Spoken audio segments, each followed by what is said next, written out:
People that are in a relationship that is fun and spontaneous, they'll tease each other. And it just seems like they're trying to stay sharp with each other. But there's a difference between teasing and being mean-spirited. When you're a scorekeeper, everything is tit for tat. If I do A, you owe me B. When you start keeping score, there's going to be a winner and a loser. You don't want your partner to be a loser in competition with you.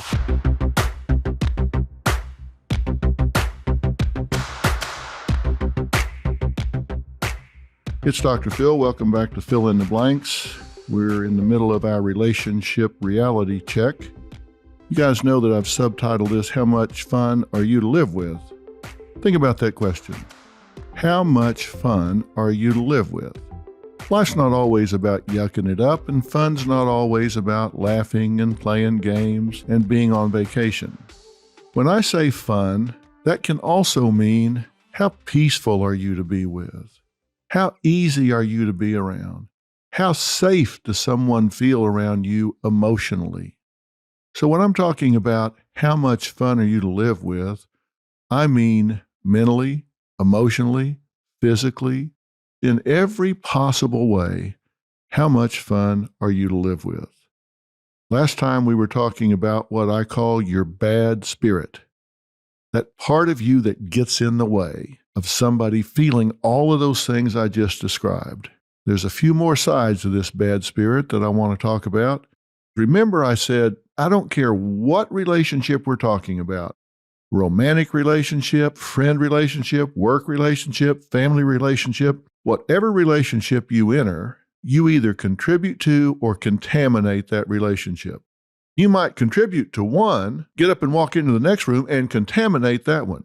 So you're not always a contributor or always a contaminator. It's situation specific. Now, I've said that I'm going to focus on your significant other relationship here as our working example, but I want you to be able to generalize these conversations, these exchanges that we're having to all of your relationships and not just your romantic or significant other relationships. So let me review what I talked about in terms of the elements of the bad spirit. I said, number one, if you're a scorekeeper, that's really hurtful to your relationship. If you're somebody that is tit for tat, you're somebody that says, okay, if I got 30 minutes of free time, then you're going to want 30 minutes of free time. So if I got some time off from the kids, then you're going to want time off from the kids. That's a scorekeeper. Number two, you're a fault finder. You're one of those people that looks for the negatives in someone else, and you use a lot of shoulds and musts and always and nevers. I'm not going to repeat everything. You can go back and listen to the last episode. Number three, you think it's your way or the highway. You're rigid. You're a right fighter. You got all the answers, so why would anybody consider anything else? Number four, you turn into an attack dog. Anytime someone wants to disagree with you, they're going to be hell to pay because you're going to chew them up alive. Number five, you're a passive warmonger. Now, if you're an attack dog, they can at least hear you growling and see you coming. But if you're a passive warmonger, that's like the passive-aggressive personality. You're going to get them, but you're going to sneak up on them. You're going to be insidious. You're going to sabotage, but you don't have the guts to face them straight up. And that's a whole different ballgame.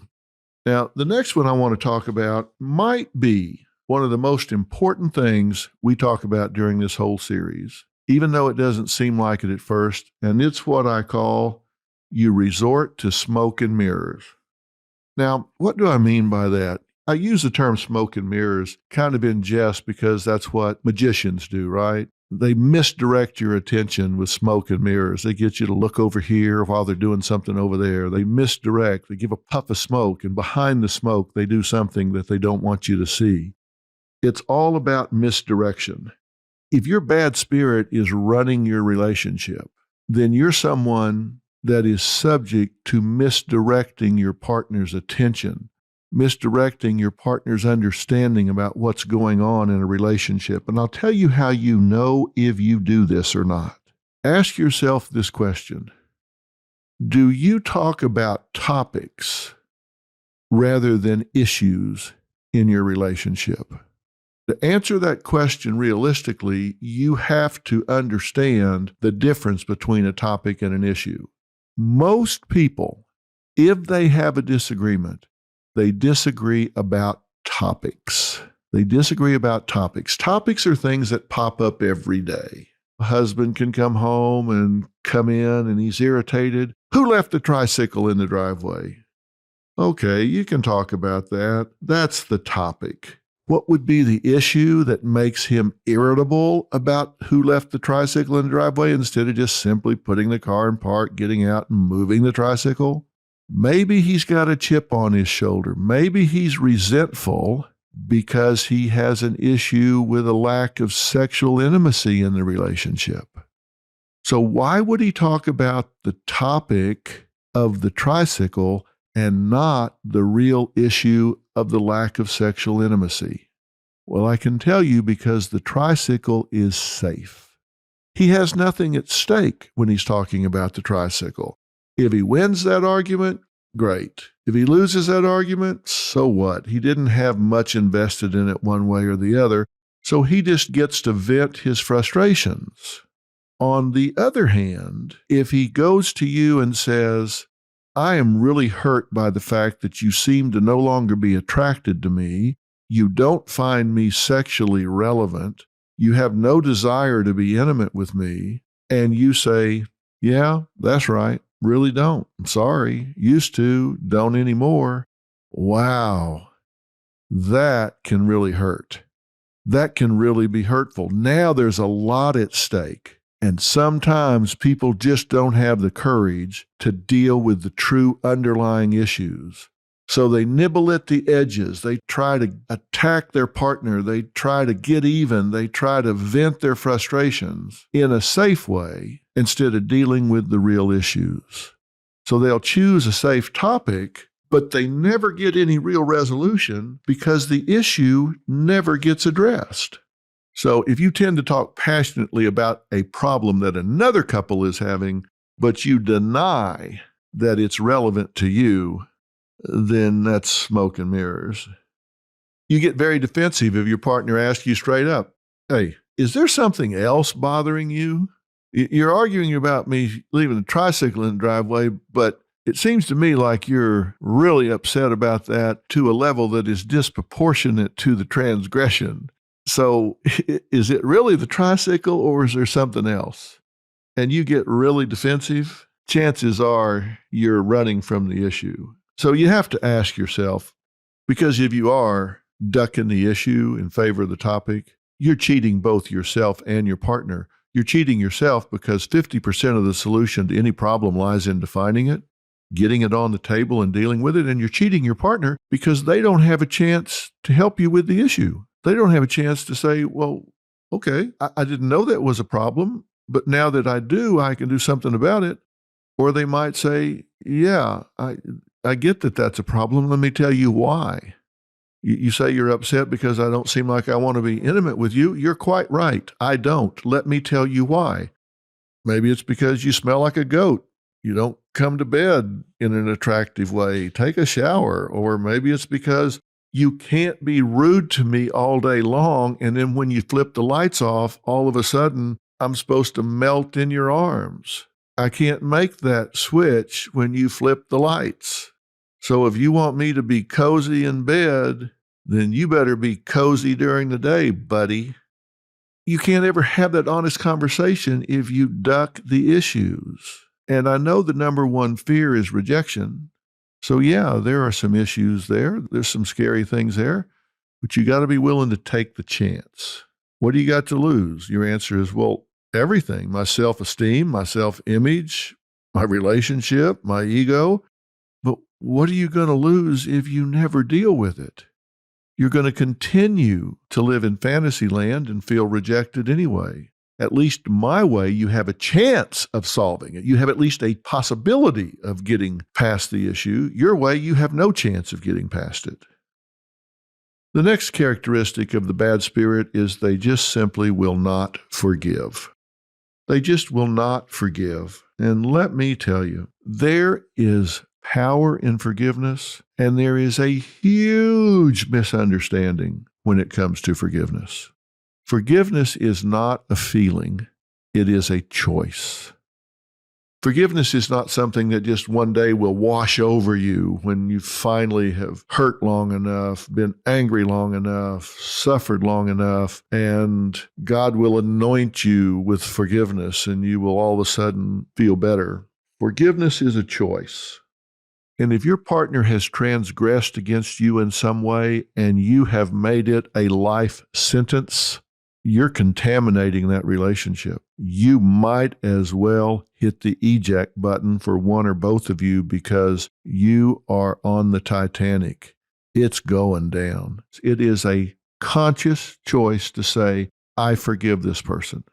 I have to tell myself that doesn't mean what they did was okay. What they did might have been horrendous, terrible, horrible, mean, ugly, two-faced, backstabbing. And me forgiving them doesn't mean that that behavior is okay. I can forgive them. That doesn't mean I will forget. I may never forget what they did. I will learn a lesson from it, and I may never deal with that person again. But I can forgive them because I'm not willing to let them dominate my life. You need to make a list of those people in your life that you feel have transgressed against you or those you love. Who is on your list that you are angry at, have resentment for, hatred for? Because carrying a grudge is like letting somebody live in your brain rent-free. That's not okay. You're letting them live in your head rent-free. Don't let them occupy space in your brain. Get it out of there. Get it out of there. Set yourself free. If they need to pay a price, let God do that judgment. That's not your job. Your job is not to judge them.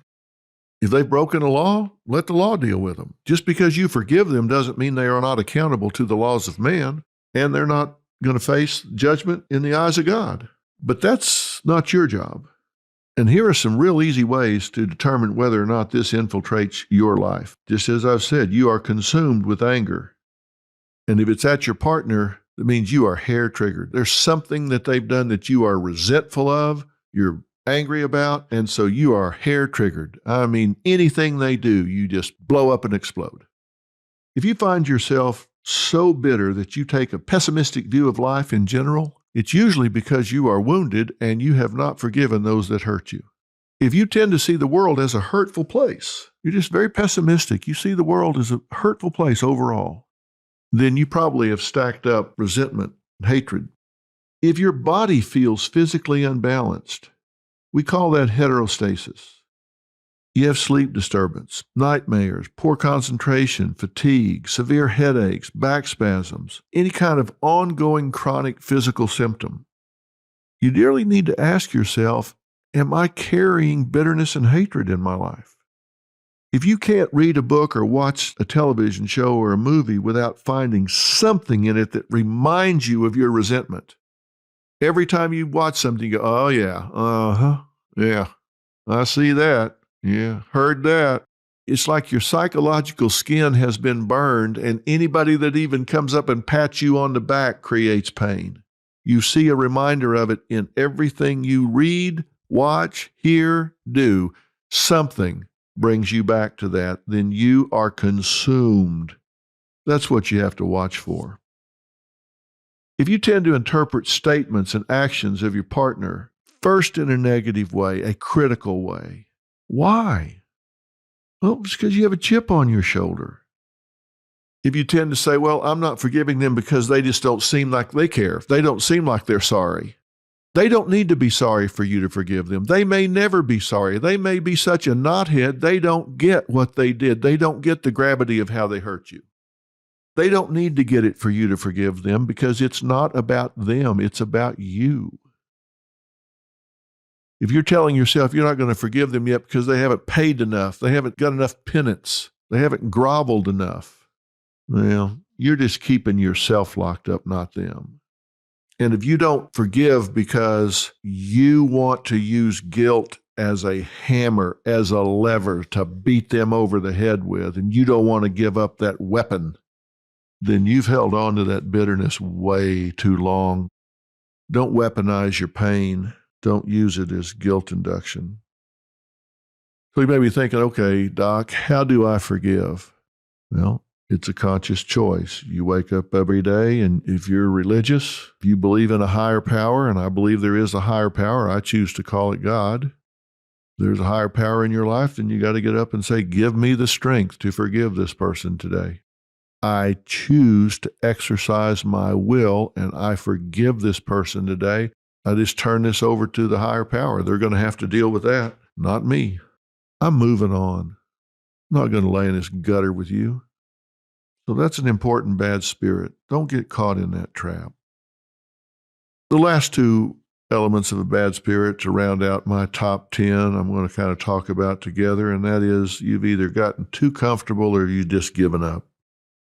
Sometimes we just get comfortable in our relationships and we just kind of quit working on them. Remember I told you way back, I think it was in the first episode of this we did, I said a relationship is like a garden.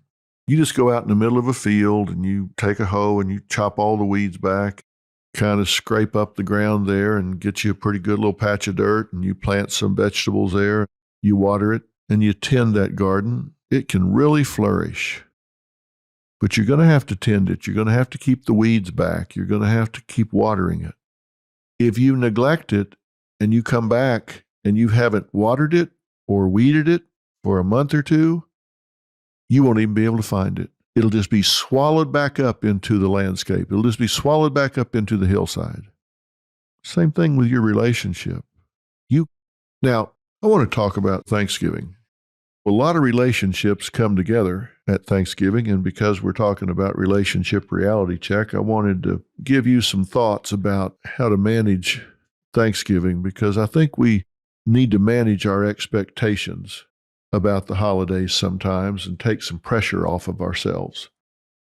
So I want to give you a little advice that you didn't ask for about the holidays. Number one, I think it's really important to manage your expectations about the holidays, because sometimes we get a little starry-eyed and we get really high expectations about how wonderful everything's going to be and set ourselves up for disappointment.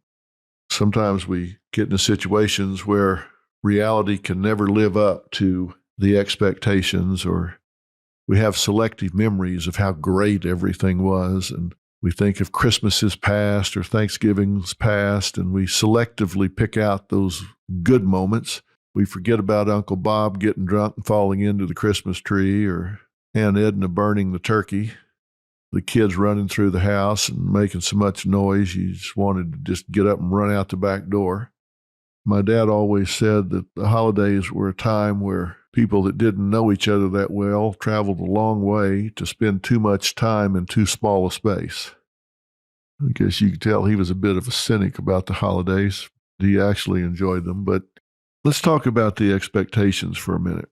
If you're in a situation where you've always driven 18, 20 hours with the kids in the back of the car to get somewhere that's really crowded, and you're with some people that maybe you knew once in your life, but you really don't know them that well anymore, and you don't have that much in common with them anymore, is it a sacrilege to ask yourself if that's a reasonable expectation to put on yourself?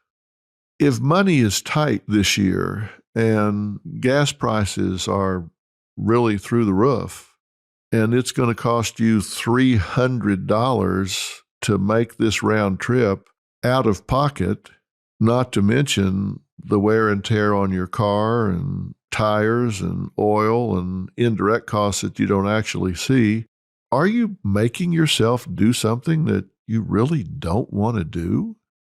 Are you putting stress and pressure on yourself that you really don't want? Look, I'm all about family togetherness. I really am. I love for family to be together at the holidays if it makes sense. But we are in an age of technology.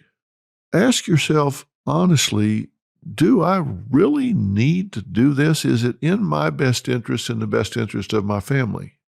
Because in the age of technology, you can FaceTime those people and laugh and talk, joke about the football game and have a good visit, and do that a couple of times maybe during the weekend and see each other and all. And is that as good as being there? Absolutely not. No question about it. It's better to be there and feel those hugs and spend time together and visit and all of that. But you do have to realistically ask yourself, is this in my family's best interest right now? Or is it in my family's best interest right now to actually have a family Thanksgiving where it's just 2 kids and us, or me and my daughter or son if I'm a single mom? Maybe we need to create a special ritual or tradition here just with us and not feel guilty about it, not feel like we're a horrible son or daughter because we don't put our kids in the back seat of the car and drive 18 hours to get somewhere we can't afford to be, don't really want to do, and create tremendous stress and pressure and have to be back to work on Monday. I'm just saying, ask yourself if it's really in you and your family's best interest, if the expectations are unreasonable. If they're not, if everybody's in town and close by and it's what you want to do, great. I'm thrilled for you. Do that and enjoy it. I just wanted to bring up, because oftentimes people just don't even entertain the question, do I do this or do I not? Because it's just assumed. Of course you do. It's Thanksgiving. You have to do it. Well, no, you don't. Maybe you can see them over the summer or at another time and use technology and FaceTime, as I said, something like that. I just wanted to raise that and tell you that it doesn't make you a horrible person if you make the decision that financially it doesn't make sense and lifestyle-wise it doesn't make sense right now. It doesn't mean you're a horrible son or daughter or aunt or uncle. If they guilt-induce you, they'll get over it. Now let's move to the next phase, whether they're local or you do make the trip or whatever, and you get there. Every family has issues. You probably have issues with somebody in your family, some frustration, some problem. Make a decision before you go that you have the right to pick your battles and your battlefields. And you have the right to pick when you're going to fight those battles. You remember we talked about that. Just make a decision that Thanksgiving, around the dinner table or in the kitchen, when everybody's together, maybe for the one time a year that everybody gets together, that's just not the battlefield that you want to fight on. Resolve before you go that, yes, there are some issues here. We're just simply not going to solve them at Thanksgiving. We can all get on the phone later, or I can contact this person individually or whatever, but Thanksgiving is just not for problem solving. I hate to be cliche, but Thanksgiving is for giving thanks. You don't have to use this time to clear up all the resentments, problems, and agendas. I think you need to make some decisions going in, and one of them needs to be that you're just simply not going to talk about politics, and you're not going to talk about existing problems. Now, if you decide that you're not going to talk about politics, then people may be upset with you because they want to vent and talk about politics. And if they do, just excuse yourself. Just say, oh, great, y'all are going to talk about politics. I'm going to take the kids out back and swing. Or I'm going to walk the dog to Cleveland. Anything. But you're going to have a more peaceful time, and you're going to have less conflict if you make that decision going in. So if you do go and you decide I'm not going to solve problems, I'm not going to talk politics, so what are you going to do? Well, there's something called reflexive biting. Let me, by analogy, talk about animal psychology for a minute. And you're probably thinking, my God, where's he going now? Well, in animal psychology, we have a lot of things that we've really learned about human functioning because we've studied it in animals and then set it up to see if this holds for humans, and it does. And one of the things we've learned is what we call reflexive biting, where you can take docile animals like white mice, put 2 of them in a good-sized cage, and they either ignore each other or they play or whatever, and they're just fine. You can put 3 or 4 in there, same thing. You put 30 or 40 in there, and you know what happens? They start biting each other. They start fighting each other. Why? It's called reflexive biting. They get stressed. It's too crowded. There's no way to get off by yourself and be a docile white mouse. Everywhere you go, there's another mouse. They can't get by themselves. They can't rest. They can't be alone. they get frustrated. And when they get frustrated, they lash out.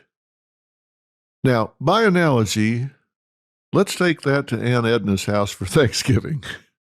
You've got a house where maybe 3 or 4 people live, and they get along just fine, just like the white mice in the big cage. Okay, now you bring in another 10 or 11 people, and everybody's going to stay at Aunt Edna's, and they get there on Wednesday night, and they're going to be there Wednesday night, Thursday night, Friday night, Saturday night, and as Hemingway said, guests like fish stink after 3 days. So you're going to get some reflexive biting. You, on the other hand, can decide that you're going to come late and leave early. You, on the other hand, can say, we didn't want to intrude, so we're going to stay at the motel. And you think, well, that's going to cost a couple $100. Yeah, maybe, but you're better off to go get one room with a couple of rollaways and you and your people stay together where you can get away from everything and decompress a little bit. If that's something that you can afford to do, it might be a really good investment.